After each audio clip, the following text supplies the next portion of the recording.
The blood-soaked paw print on the dust-beaten trail was what caught Rylan Dawson's attention first, standing out stark against the sun-bleached earth of the Texas Panhandle like a warning.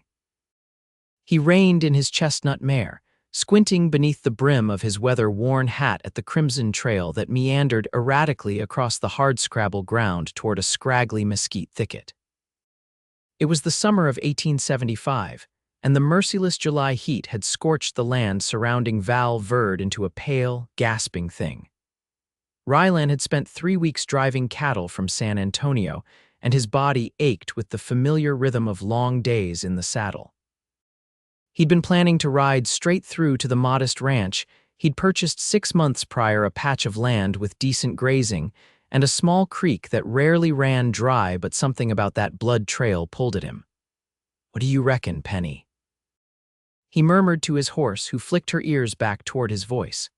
"Someone's hunting dog catch more than it bargained for," the mare snorted, pawing impatiently at the ground. Rylan hesitated, weighing his options. Town was still a good hour's ride, and he hadn't slept properly in 2 days. But that blood, it was fresh, too much of it for something small. With a sigh, he swung Penny toward the mesquite thicket and followed the trail. The vegetation grew thicker as he approached, forcing him to dismount and lead his horse by the reins. The blood spatters grew larger, more frequent. He heard the whimper before he saw the source, a low, pained sound that made him quicken his pace. Pushing aside the thorny branches of a mesquite, Rylan found himself looking down at a large dog, its tan and white coat matted with blood along one side. The animal's eyes, one blue, one brown, fixed on him with a mixture of fear and desperate hope. "Easy there," Rylan said softly, crouching slowly. "I ain't gonna hurt you." The dog, some kind of collie mix by the look of it, attempted to rise but collapsed with a yelp. Its side heaved with labored breaths, a nasty gash visible through the bloodied fur. "That's a bad one," Rylan observed, removing his bandana to gently dab at the wound. The dog flinched but didn't snap. "Cougar got you, or maybe a wolf." As he examined the injury more closely, Rylan noticed something else. This wasn't a wild dog. A frayed length of rope hung around its neck, the end ragged as if it had broken free. "Someone owned this animal. You're somebody's dog," he said quietly. "And you've wandered a long way from home, haven't you?" the dog whined, resting its head on the ground with exhaustion. Rylan knew what he should do: put the animal out of its misery and continue on his way. But something in those mismatched eyes held him. "Damn it all," he muttered, shrugging out of his jacket. With gentle hands, he wrapped the wounded animal, who made only a token resistance. "I can't leave you out here to die." It took some effort, but Rylan managed to hoist the dog across his saddle. Penny snorted in protest at the unfamiliar burden and the smell of blood, but settled under Rylan's steady hand. "We'll find who you belong to," he promised, though he wasn't sure if he was talking to the dog or himself. As Rylan rode toward Val Verde, the sun began its slow descent, casting long shadows across the Texas plains. He'd never intended to stop here, had planned to bypass the town entirely on his way to his ranch, but plans changed. They always did out west. The dog drifted in and out of consciousness, occasionally lifting its head to look around before slumping back down. When they finally reached the outskirts of Val Verde, Rylan headed straight for the doctor's office. It wasn't ideal, bringing a dog to a human physician, but there wasn't exactly an abundance of veterinarians in these parts. Val Verde was a modest settlement, one main street lined with the usual establishments: a general store, saloon, small hotel, sheriff's office, and a handful of other businesses. Most of the buildings were weathered clapboard, dusty and sun-bleached like everything else in this part of Texas. Dr. Holloway was just locking up his office when Rylan approached. "Evening, Doc," Rylan called, dismounting carefully to keep the dog stable. The doctor, a gray-haired man with spectacles perched on his nose, turned with mild surprise. "Can I help you, sir?" "Not me." Rylan gestured to his burden. "Found this dog bleeding out a few miles back. I know you don't normally treat animals, but Rufus." The doctor stepped forward suddenly, peering at the dog with recognition.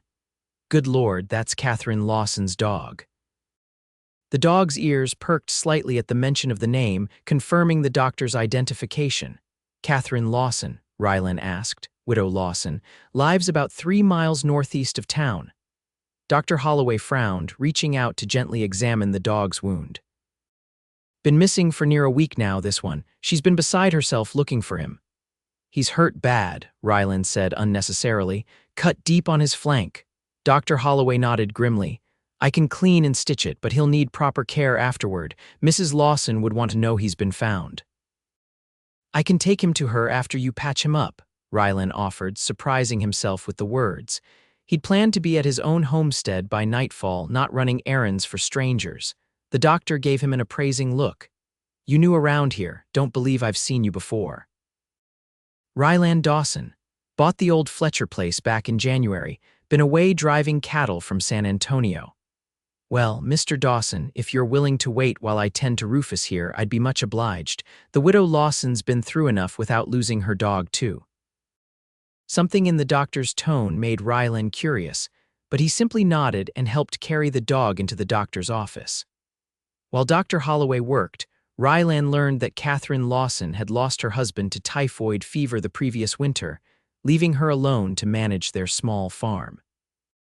The dog, Rufus, had been her husband's and one of the few companions she had left. She's not done well with the loss, Dr. Holloway said quietly as he stitched the dog's wound. Visits town less and less. Neighbors say she barely tends the place anymore.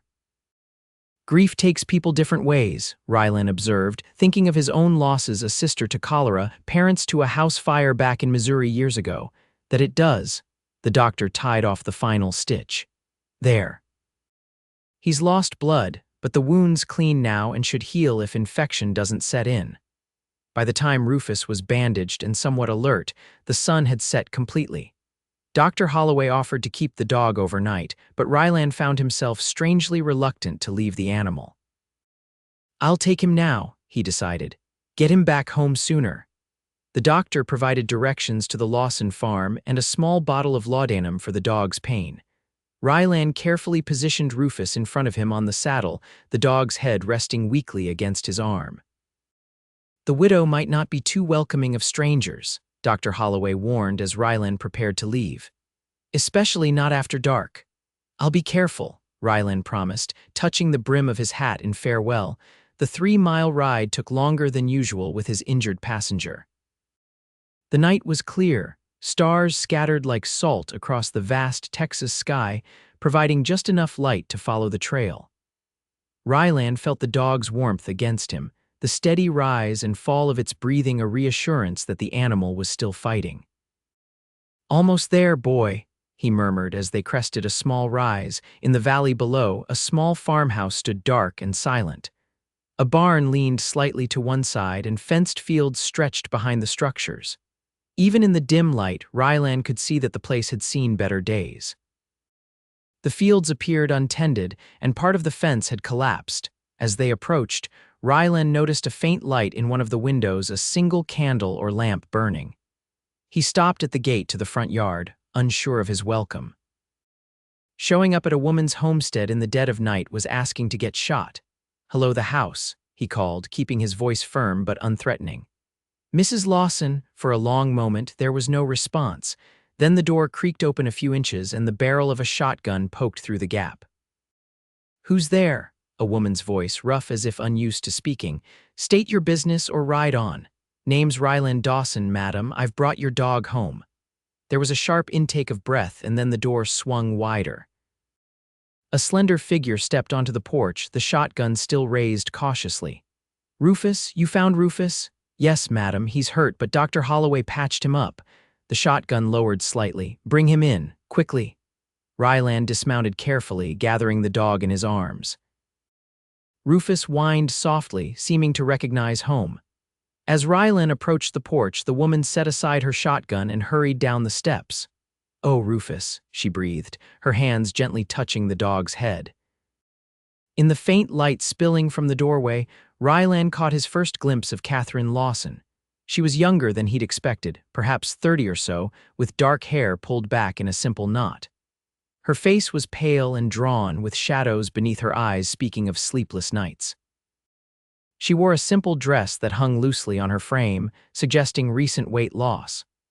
But despite the signs of hardship, there was a striking beauty in her features: high cheekbones, a straight nose, and eyes that even in the dim light seemed remarkably expressive. "He's been stitched up," Rylan explained, "but he'll need rest and care." She nodded, stepping back. "Bring him inside." The interior of the house was sparsely furnished but clean. A single lamp burned on a table, casting long shadows across the worn floorboards. Katherine directed him to lay Rufus on a blanket near the hearth, where embers still glowed faintly. As Rylan gently set the dog down, he noticed the animal's tail begin to wag weakly. Rufus whined, straining to lick Katherine's hand as she knelt beside him. "You foolish, foolish dog," she whispered, tears suddenly streaming down her cheeks. "Where have you been?" Rylan stepped back, feeling like an intruder on the reunion. "Found him about 6 miles southwest of here. Looks like he tangled with something wild, cougar maybe, or a wolf." Katherine's fingers gently explored the bandages. "He broke his rope 6 days ago, chased after something and just never came back." She looked up at Rylan, really seeing him for the first time. "Thank you for bringing him home, Mr. Dawson."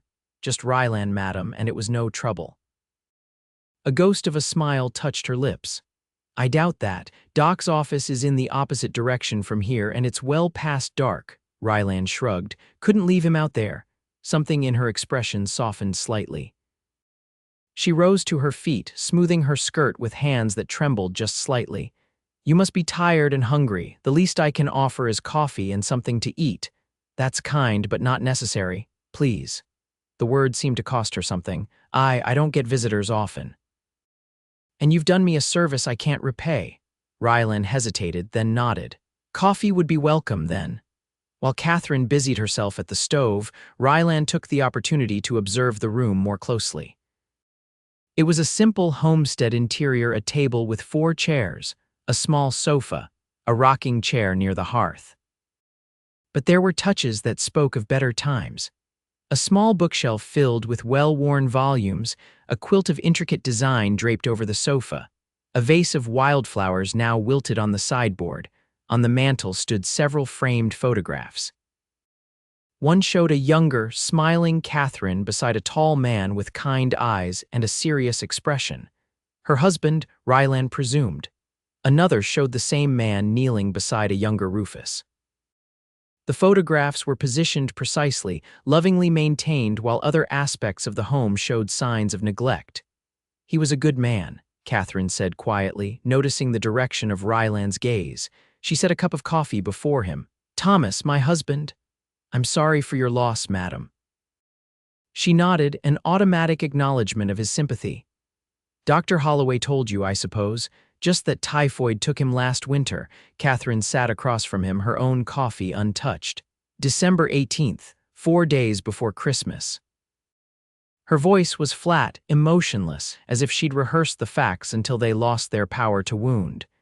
"We'd been married 8 years. Rylan didn't know what to say, so he sipped his coffee instead. It was good, strong, and hot, suggesting that whatever else she might have neglected, Katherine Lawson still knew how to brew a decent cup. "You're new to Val Verde," she said after a moment, changing the subject. "It wasn't a question. Bought land about 10 miles west of here. Been away driving cattle for most of the spring and summer. Alone, just me and the horses." Rylan smiled slightly. "And now 100 head of cattle that need tending." Katherine's eyes drifted to Rufus, who had fallen into an exhausted sleep by the hearth. "He was all I had left," she admitted quietly. "When he disappeared, I thought—" She trailed off, unable or unwilling to complete the thought. Rylan understood anyway. The dog had been her last connection to her husband, her last reason to keep going. "He'll heal," Rylan assured her. "He's strong, made it 6 miles with that wound. He was trying to come home." For the first time, a genuine, if small, smile curved her lips. "He's always been loyal to a fault." They fell into silence, not entirely uncomfortable. Rylan finished his coffee and rose to his feet. "I should be on my way. It's late, and I've got a ways to ride." Katherine stood as well. "Of course, I've kept you too long already." She hesitated, then added, "The doctor gave you medicine for Rufus." Rylan nodded, retrieving the small bottle from his pocket. "Laudanum." "Just a few drops for the pain," he said. Their fingers brushed as she took the bottle, and Rylan noticed how cold her hands were despite the warm evening. She drew back quickly as if the contact had startled her. "I don't know how to thank you," she said, following him to the door. "No thanks needed, madam, just glad I could help." At the threshold, she stopped, wrapping her arms around herself. "Mr. Dawson Rylan, would you come back in a few days to check on Rufus? He seems to trust you, and I'd like to know if the wound is healing properly." The request surprised him. From everything he'd heard, Katherine Lawson had become something of a recluse since her husband's death. That she would ask him to return was unexpected. "I could do that," he agreed. "Day after tomorrow, perhaps. I need to get my cattle settled first." Relief flashed briefly in her eyes. "That would be fine. Thank you." As Rylan mounted Penny and turned toward his own property, he found himself puzzling over the widow. There was something about her, a deep sorrow, yes, but also a flicker of something else. Resilience, perhaps, buried beneath grief, but not extinguished entirely. Whatever it was, he found himself strangely looking forward to their next meeting. The ride to his ranch took another hour, and it was well past midnight when Rylan finally unsaddled Penny and collapsed onto his own bed. His last thoughts before sleep claimed him were of mismatched dog eyes and a woman's hands, cold despite the summer heat. True to his word, Rylan returned to the Lawson farm 2 days later. The morning was already promising brutal heat, the sky a hard, cloudless blue that offered no hope of rain. He'd spent the previous day and a half settling his cattle, repairing fences, and tending to the 100 small tasks that awaited a rancher returning from a long absence. As he approached the Lawson property, he noticed small changes from his nighttime visit. In daylight, the neglect was more apparent: untended fields, peeling paint on the house, a garden overrun with weeds. But there were also signs of recent activity. The front porch had been swept, a chair set out with a blanket draped over it, the front door standing open to catch what little breeze stirred the hot air. Rylan dismounted at the gate, removing his hat as Katherine appeared in the doorway. She looked different in daylight, still thin, still pale, but somehow more substantial than the ghost-like figure of 2 nights prior. Her hair was neatly braided, her simple dress clean and pressed. She'd made an effort for his visit, he realized. "Mr. Dawson," she called, stepping onto the porch. "Right on time, Mrs. Lawson," he nodded in greeting. "How's the patient?" Her face brightened slightly. "See for yourself." As if on cue, Rufus appeared beside her, moving slowly but steadily. The dog's tail wagged upon seeing Rylan, and he attempted to trot forward before wincing and slowing his pace. "Well, look at you," Rylan said, genuinely pleased as he approached the porch. "Already up and about." "He insisted on getting up this morning," Katherine explained. Stubborn as his master was. There was fondness in her voice, and only a slight catch when she referred to her late husband. Rylan climbed the steps and crouched to examine the dog. Rufus submitted to his inspection, leaning against his leg with apparent affection. The bandage was clean and the dog's eyes were bright and alert. "He's doing well," Rylan observed. "No signs of fever or infection that I can see." "The stitches are holding," Katherine agreed. "I checked them this morning." She paused, then added, "I've made breakfast if you're hungry." Nothing fancy, just eggs and biscuits. The invitation surprised him again. "That's very kind, madam," Katherine, she corrected quietly. "If I'm to call you Rylan, you should use my name as well." He nodded, following her inside. The house looked different in daylight, smaller perhaps, but also more alive. Windows stood open to admit air, and fresh wildflowers had replaced the wilted ones in the vase. Breakfast was simple but good. Katherine ate little, but seemed pleased to watch Rylan enjoy the food. They spoke of practical things: the weather, his cattle drive, the condition of the roads. She asked intelligent questions about ranching, revealing a knowledge of livestock that surprised him. "Thomas and I raised cattle when we first married," she explained when he commented on it. "Switched to crops after the drought of '68 took half our herd. This land's better suited to cattle than crops," Rylan observed, looking out the window at the scrubby fields. Thomas said the same. A shadow crossed her face. Afterward I couldn't manage either, the fields or animals." Rylan nodded, understanding. "It's hard work for 2 people, let alone one. It wasn't just the work, she admitted, her fingers tracing the rim of her coffee cup. I didn't see the point anymore. The simple honesty of the statement hung in the air between them. Rylan had known men like that after the war, men who survived physically but lost the will to truly live. Some found their way back eventually, others never did. And now, he asked carefully, Catherine's eyes shifted to Rufus, who lay contentedly at her feet. Now I need to feed his dog, she said with the ghost of a smile. Beyond that, I don't know. After breakfast, Rylan found himself drawn into small repairs around the farm. A loose shutter needed securing, the front step had rotted through in one corner, the pump handle stuck. Katherine worked alongside him, handing him tools, holding boards steady. They fell into an easy rhythm that required little conversation. By mid-afternoon, when the heat became too intense for further work, Rylan had fixed half a dozen small problems and identified a dozen more that would require additional time and materials. Your roof's going to need attention before winter, he told her as they sat on the porch, drinking water from a bucket Katherine had drawn from the well. There's at least one spot that's likely to leak, she nodded, unsurprised. Thomas meant to fix it last fall, then he got sick. She gazed out at the dusty yard. I'll hire someone from town, eventually.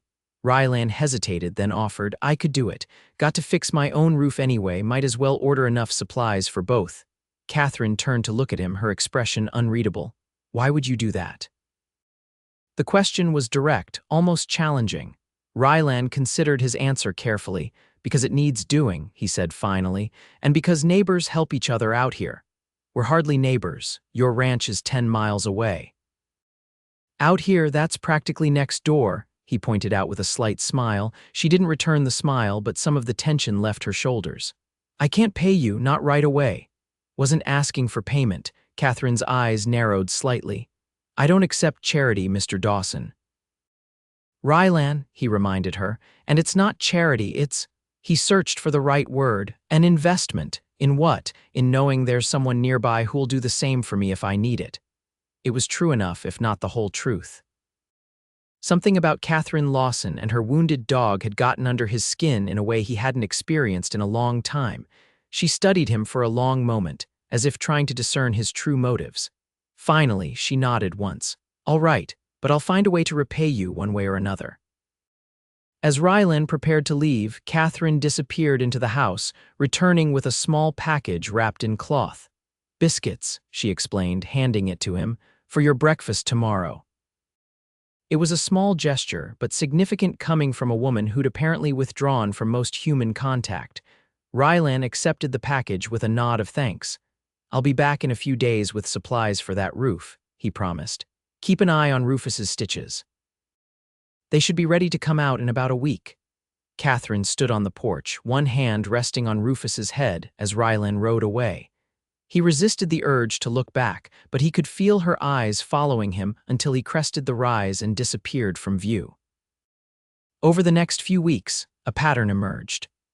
Rylan would ride to the Lawson farm every few days, initially under the pretext of checking on Rufus, then to work on the roof, and later to tackle other repairs that had been neglected. Katherine gradually became more comfortable with his presence, watching him work at first, then helping, and eventually initiating projects herself. It was as if each repair to the physical structure of the farm corresponded to some repair within Katherine herself. The more they rebuilt together, the more glimpses Rylan caught of the woman she must have been before grief hollowed her out. She began to tell stories about Thomas hesitantly at first, then with increasing ease. How they'd met at a church social in Missouri. Their journey west after the war. The hard first years on the farm and the good ones that followed. Rylan listened, offering stories of his own in return: his childhood in Kentucky, his time as a Union cavalry scout during the war, his drifting afterward. What made you finally settle here? Katherine asked one evening as they sat on her newly repaired porch. Rufus, now fully recovered, lay between them, occasionally thumping his tail against the floorboards. Rylan considered the question. Got tired of moving, I suppose, wanted something of my own. He gestured toward the distant horizon where his own property lay. Land was cheap and I liked the look of that creek, figured I could build something there. Alone, he nodded. For now, anyway. Catherine's eyes studied his face. You never married, almost, once. Rylan rarely spoke of Emily, but something about the quiet evening and Catherine's attentiveness loosened his tongue. She was a schoolteacher in Kansas. I met her while driving cattle through, stayed an extra week in that town just to see her every day. What happened? I asked her to wait for me, said I'd come back after one more drive with enough money to start a ranch. The old pain was a distant echo now. She agreed, but when I returned 6 months later, she'd married the local banker. I'm sorry, Katherine said softly. Rylan shrugged. For the best, likely. She wanted security, stability. I was still too restless then. And now I'm ready to put down roots. He met her eyes. What about you, Katherine? What will you do with this place? The question had been building between them for weeks. The farm was too much for her to manage alone, yet she seemed increasingly unwilling to abandon it. She was silent for a long moment, her gaze moving over the property, the repaired barn, the newly fenced garden, the house with its solid roof and fresh paint. So much had changed in a few short weeks. I don't know, she admitted finally. When Thomas died, I couldn't imagine staying. Every corner held a memory, but I couldn't imagine leaving either, so I just stopped trying, stopped planning, stopped living, really. Rylan nodded, understanding all too well how grief could paralyze. And now, he echoed her earlier question. Now I think I might be able to stay, not as it was before. I can't manage crops or a large herd, but perhaps something smaller, chickens, a few milk cows. She glanced at him. With occasional help, the implication hung in the air between them. Rylan felt a warmth spread through his chest that had nothing to do with the summer evening. I'd be happy to help, he said simply. From that evening, something shifted between them. Their conversations deepened, their silences grew more comfortable. Katherine began accompanying Rylan on rides around her property, discussing potential improvements. Her face gained color from the sun, and her body regained some of the strength it had lost during her months of withdrawal. Rufus, fully recovered, bounded alongside them on these excursions, his mismatched eyes bright with canine joy. He divided his loyalty equally between them now, as comfortable with Rylan as with Katherine. He was never this way with strangers before, Katherine observed one afternoon as the dog ran circles around them. Not even people he'd known for years. Thomas was always his favorite person, then me, I suppose, but only because I fed him. Finding him wounded created a bond, Rylan suggested. Animals know when you've helped them. Yes, Katherine agreed softly. People too. Their eyes met, and something passed between them, an acknowledgement of how they'd helped each other. Rylan had given Katherine a reason to re-engage with life. She had given him someone to care about beyond himself. As summer gave way to fall, their relationship continued to deepen. Rylan found reasons to visit the Lawson farm almost daily now, and Katherine's smile, once so rare, greeted him more often than not. They established routines, morning coffee on the porch, shared meals, evening walks with Rufus bounding ahead. They didn't speak of the future, not directly. But it was there in the way Katherine began planning next spring's garden. In the way Rylan built a new chicken coop sized for a growing flock. In the careful dance of their interactions, always proper, but increasingly affectionate. October brought the first cool days, leaves turning gold on the few trees that dotted the landscape. Rylan arrived one morning with a wagon loaded with firewood, more than Katherine would need for the early fall, but a start on the winter supply. As they stacked the wood behind her house, Katherine paused, leaning on the axe she'd been using to split smaller pieces. "Why did you stop that day?" she asked suddenly. "When you found Rufus, you could have ridden on." The question surprised Rylan, though he'd wondered if she might eventually ask it. He set down the log he was carrying, wiping his hands on his trousers. "Couldn't leave him to die," he said simply. "Many would have. A wounded dog, no owner in sight." Her eyes held his. "But you loaded him up and took him to the doctor." "Why?" Rylan considered the question, searching for the honest answer.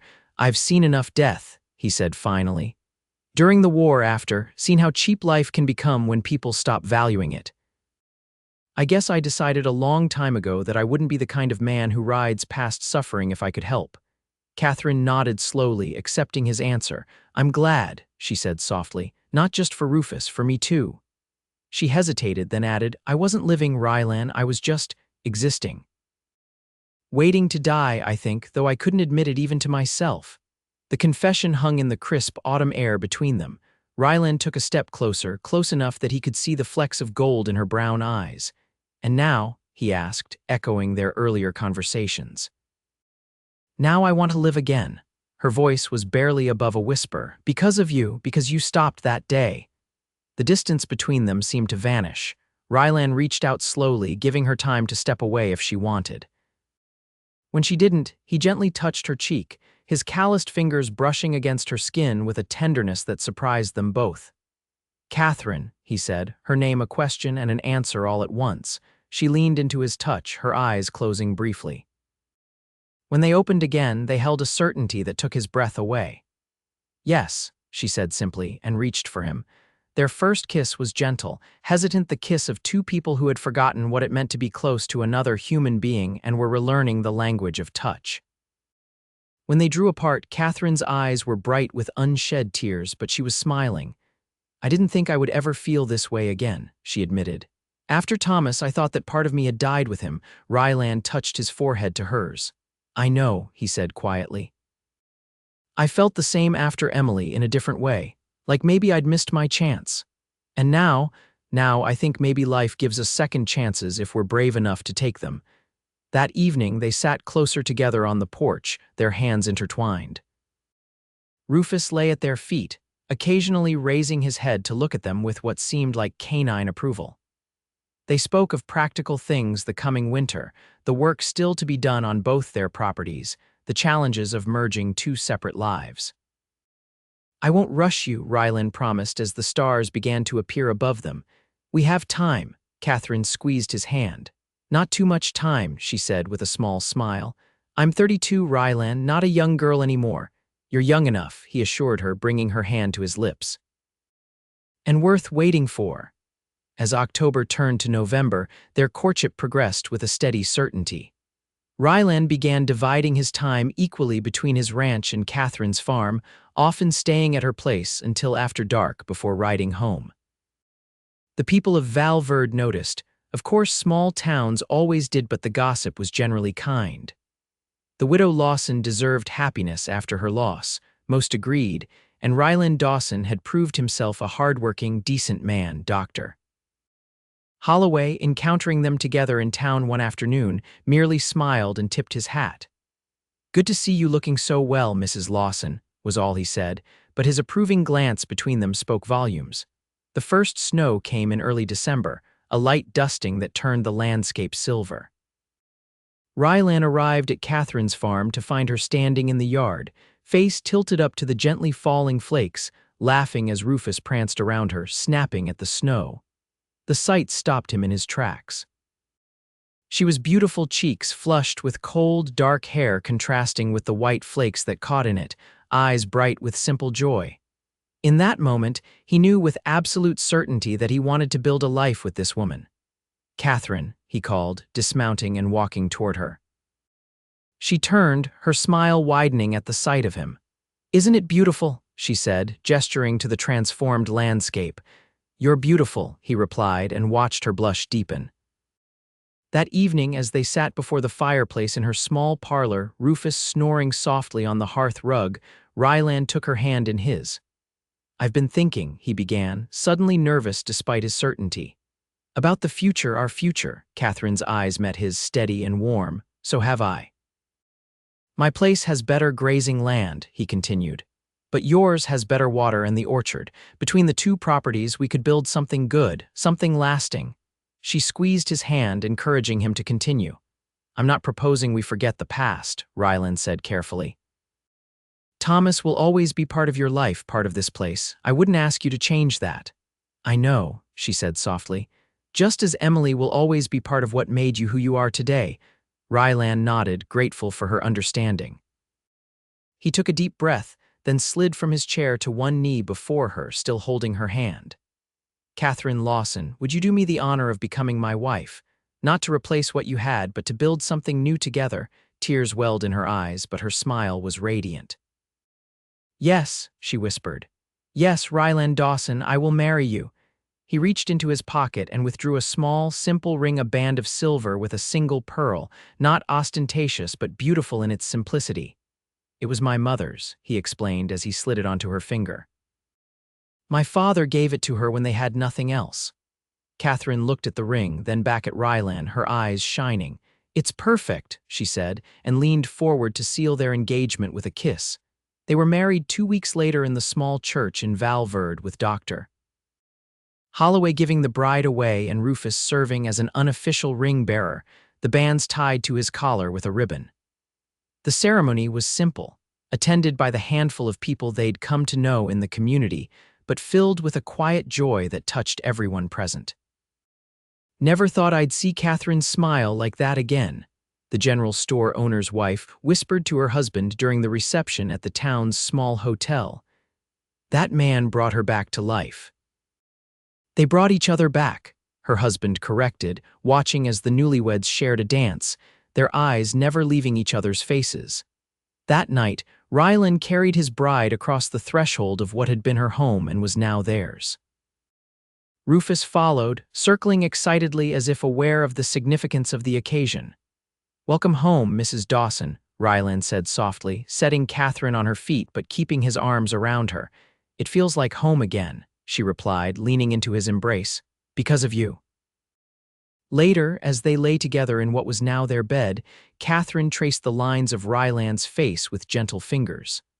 "I never thought I would find love twice in one lifetime," she admitted. "After Thomas died, I was certain that part of my life was over." "I felt the same," Rylan said, catching her hand and pressing a kiss to her palm. "Figured I'd live out my days alone on that ranch, and now I'm the luckiest man in Texas." He drew her closer. "Because a wounded dog led me to a woman who needed to remember how to live." "And a man who needed someone to live for," Katherine added softly. Outside, snow began to fall again, covering the land in a blank white canvas, a new beginning. Inside, wrapped in each other's arms, Rylan and Katherine Dawson drifted to sleep, with Rufus curled at the foot of their bed, his mismatched eyes closed in contentment. Spring came early that year, bringing with it new life to the merged Dawson properties. Rylan had moved his cattle to Katherine's larger barn for the winter, and with the first green shoots of grass, the animals were turned out to graze the combined pastures. Katherine's garden doubled in size, with neat rows of vegetables promising a bountiful harvest. The orchard, properly pruned for the first time in years, burst into fragrant blossoms that attracted bees from miles around. Chickens scratched in a new yard, and 4 milk cows, a wedding gift from several townspeople who had come to admire the couple, grazed contentedly near the house. Rufus had appointed himself guardian of it all, patrolling the boundaries of their property with the serious dedication of a dog with purpose. His wound had healed completely, leaving only a thin scar beneath his fur as a reminder of the injury that had brought Rylan and Katherine together. One warm April evening, as they sat on the porch watching the sunset paint the Texas sky in shades of gold and crimson, Katherine took Rylan's hand and placed it gently on her stomach. "I have news," she said, her eyes shining with a mixture of joy and nervous anticipation. Rylan's eyes widened as understanding dawned. "Are you certain?" She nodded. "Dr. Holloway confirmed it yesterday. We're going to have a baby, Rylan, in November." For a moment he couldn't speak, overwhelmed by emotion. Then he gathered Katherine into his arms, holding her as if she were made of the most precious material on earth. "A baby," he whispered against her hair. "Our baby." Katherine looked up at him, a trace of vulnerability in her expression. "Are you happy?" "Happy doesn't begin to cover it," he assured her, his voice rough with emotion. "Katherine, you've given me everything I never knew I wanted: a home, a family, a future." She smiled then, the last of her uncertainty vanishing. "You gave those things back to me when I thought they were lost forever." As the sun dipped below the horizon, casting long shadows across their land, Rufus trotted up the porch steps and settled at their feet with a contented sigh. Rylan reached down to scratch behind the dog's ears. "And it all started with you, old friend," he said affectionately. Best decision I ever made, following those bloody paw prints. Katherine leaned her head against his shoulder. I used to believe that happiness came once in a lifetime if you were lucky, she mused. I never imagined I'd get a second chance. Life's full of second chances, Rylan replied, his arm tightening around her shoulders. If you're brave enough to take them. As darkness settled over the Texas plains, the stars emerged one by one, bright points of light in the vast sky. Inside the farmhouse that had once known such sorrow, a lamp glowed warmly, illuminating the future that waited for the family within a future born from a wounded dog, a grieving widow, and a cowboy who couldn't ride past suffering. And in the years that followed, as their family grew with the addition of first a son and later a daughter, the story of how Rufus had brought them together became a beloved family tale, told and retold until it achieved the status of legend. The children never tired of hearing how their father had found an injured dog that led him to their mother, who had been so sad and alone until he came into her life. And that's why we always help animals in need, Rylan would conclude, with Rufus Gray muzzled now but still alert, thumping his tail in agreement.